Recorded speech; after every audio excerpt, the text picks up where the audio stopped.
आपको अब ये वाली क्लास पढ़ने के बाद प्रॉब्लम नहीं होगी, फिर आप अपने आप से बनने लगोगे। मैं दो चार चार उदाहरण सबके में लेता चलूंगा, क्योंकि पूरा तो हो नहीं सकता है। वैसे संधि को पढ़ने के लिए कम से कम अगर लगातार आप पढ़ें तो 4 घंटे पर्याप्त है। उदाहरण से मतलब अच्छी खासी ठीक ठाक उदाहरण लिखते हुए अगर आप पढ़ रहे हैं तो 4 घंटे में आपका हो जाएगा, जिसमें आप पढ़ते हो ना संधि में, संधि तो जानते ही हो, और संधि में फिर आप 3 प्रकार की संधियां पढ़ते हो। 3 प्रकार में एक प्रकार होता है, उसके और भी प्रकार बन जाते हैं। ठीक है, तो आओ एक एक बात को समझते हैं। आपके सामने हम एक फ्लो चार्ट ड्रा करते चलते हैं। फ्लो चार्ट उसी प्रकार के जैसे आपने वाक्य और उपवाक्य में फ्लो चार्ट देखे थे, और उससे काफी आपको फायदा मिला होगा। ठीक है, तो अन्यत्र और कोई काम करने से बेहतर है आप लोग हमारे साथ में उस फ्लो चार्ट को बनाते चलें। कभी भी अगर आपको दिक्कत हो तो उस फ्लो चार्ट को एक बार देख लें, आपका पूरा रिवीजन सरसरी निगाह में 5 मिनट में पूरा रिवीजन हो जाएगा। ठीक है, ऊपर तक दिख रहा है ना बेटा? चलिए, संधि क्या होती है? सबसे पहला प्रश्न ये है, संधि क्या होती है? तो आप लोग वर्णों के मेल को संधि कहते हैं। वर्णों के मेल को संधि कहते हैं।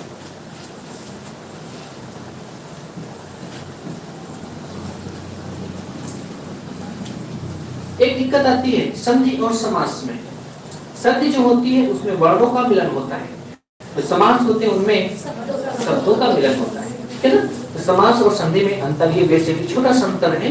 तो वर्ण तो आप जानते होंगे, आप में से शायद कोई ऐसा हो शायद वर्ण ना जानता हो। कल की क्लास में आपको आपके साथ में वर्णों की चर्चा की थी कि ध्वनि से वर्ण बनते हैं और एक अक्षर में 2 वर्ण होते हैं, लेकिन उसमें हमने आपको 4 अक्षर ऐसे बताए थे जिनका नाम था संयुक्त अक्षर, जिसमें छ त ग्र और स, ये 4 थे जिनमें 3-3 वर्ण आते हैं। ये आप सब जानते हो।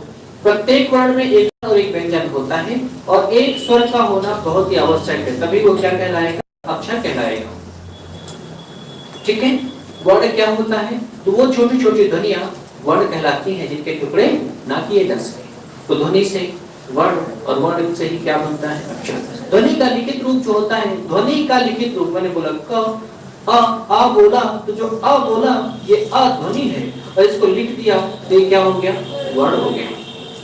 ठीक है, और वर्णों में आप देखते हो तो स्वर और व्यंजन को मिलाने से शब्द की उत्पत्ति होती है, तब वहां से शब्द बनता है।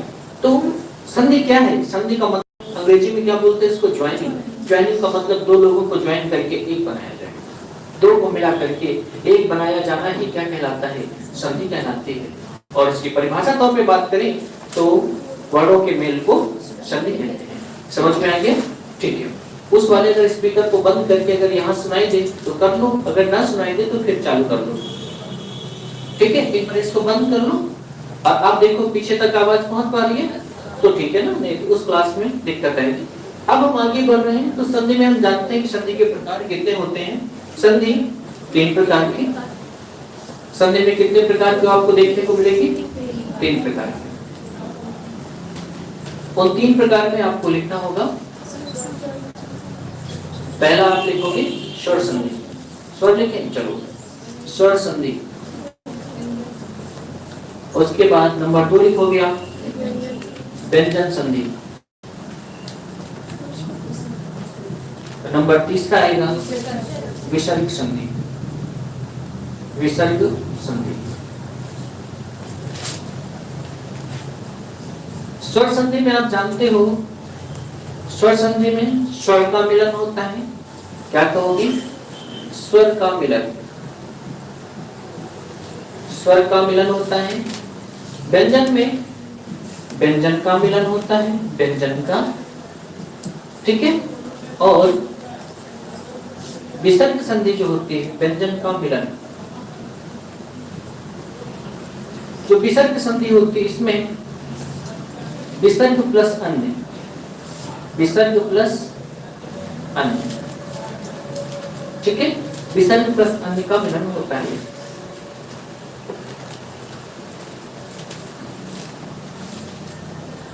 अब इसमें आज जो डिस्कस करें वो हम डिस्कस करने चल रहे हैं किसमें? स्वर संधि के बारे में। स्वर संधि जिसमें स्वर का मिलन होता है, तो स्वर का मिलन होता है। और यहाँ पर स्वर संधि के कितने प्रकार होते हैं? सबसे पहला आप लिखेंगे दीर्घ संधि। कौन सा लिखेंगे? दीर्घ संधि। नंबर 2 पर लिखेंगे गुण संधि। गुण संधि। तीसरा आप लिखें वृद्धि संधि। वृद्धि है ना, वृद्धि संधि। और नंबर 4 पे लिखेंगे आप यड़ संधि। उसके बाद अयादि संधि।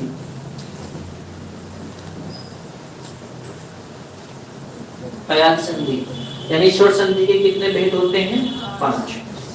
5। तो 5 में आपने पहला देखा वृद्धि संधि, सॉरी पहला कौन सा देखा? दीर्घ संधि।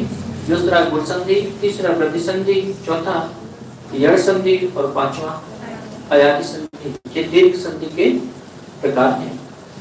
पहले आपने संधि देखा, संधि 3 प्रकार से, इसमें आपने देखा स्वर संधि, व्यंजन संधि और विसर्ग संधि। स्वर संधि में आपने समझा कि स्वर संधि 5 प्रकार की हुई, जिसमें पहला आपने देखा दीर्घ संधि, गुण संधि, वृद्धि संधि, यड़ संधि और अयादि संधि।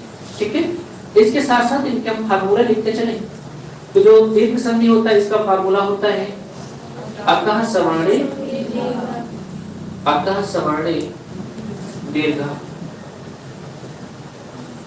ठीक है, गुण संधि का जो फार्मूला होता है आद गुणा, इसे क्या बोलते हैं? आद गुणा। वृद्धि संधि का होता है वृद्धि रेचि, वृद्धि रेचि। यड़ संधि का होता है बेटा इको यड़चि, इको यड़चि। और अयादि संधि का होता है एक बोलो, बीच में 2-3 बार आया बैठे तो हो जाते हैं। देखो एचो अय वा या वाह, ये है अयादि संधि का। ठीक है, अयादि संधि का फार्मूला।